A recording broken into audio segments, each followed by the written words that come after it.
The most important part of a check-in for any pet in our care is a nose-to-tail assessment. In the next 5 minutes, not only am I going to tell you why you need to take the time to do one, but a couple of key things you are looking for to determine whether or not this pet is safe to groom. And as usual, Pooh Bear is my coworker. So, hi, I'm Mary Oquendo. I'm a certified Master Pet Tech CPR and first aid instructor, one of about 11 worldwide.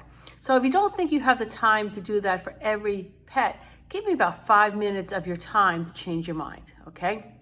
So, why it's important. It reduces client misunderstandings on what you can and cannot do, all right? And it may save the life of a pet that has an underlying medical condition that can be exacerbated by grooming.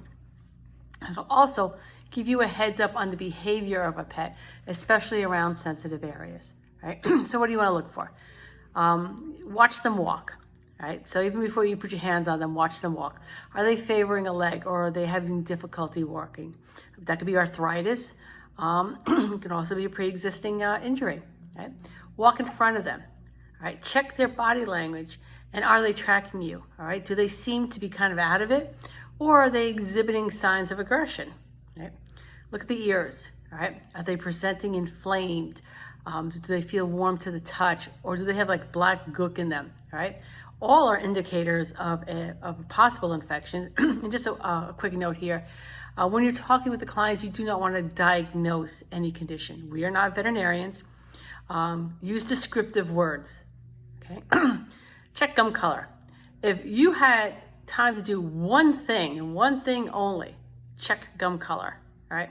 That is going to tell you so much about the underlying health of this pet. Pale gums are an indicator of poor blood flow, right? Yellow gums are jaundice, all right? And blue and black are hypoxic, all right?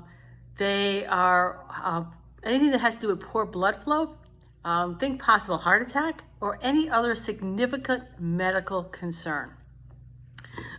Look at the teeth. Poor teeth is an indicator of a pet that is in pain.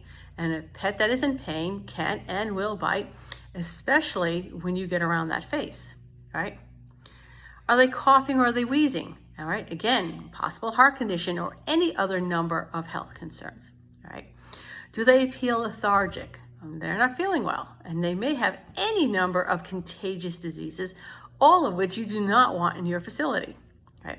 Feel the coat for matting and pre-existing injuries. So not only do you want to get your fingers in there, but you're going to get the comb through there, because it may look really nice up on top because they surface brush, but there may be a pelt underneath. Also gives you an opportunity to feel for any injury, any pre-existing condition that is there before the groom, all right? You also want to feel the stomach for distension. Bloat is life-threatening.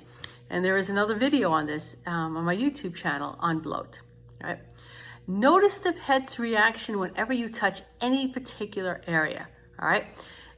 For example, that if I get like close over to their hips and they're like moving a little bit, that's telling you that area is sensitive and it might bother them. And any area that is painful, this pet can be a bite risk. Okay? Lift up the tail and check the anus. What you're looking for is like little pimples. All right?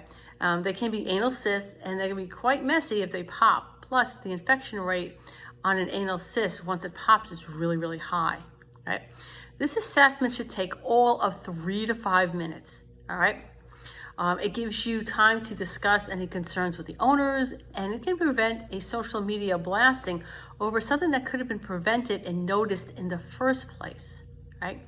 So spend 3 to 5 minutes with each pet, or hours and hours and hours dealing with a social media issue that could have been prevented, all right? So if you like this content, then follow me or drop me a message if you have a question, or if you would like to see me tackle a specific topic, let me know that. So I'll see everybody next week.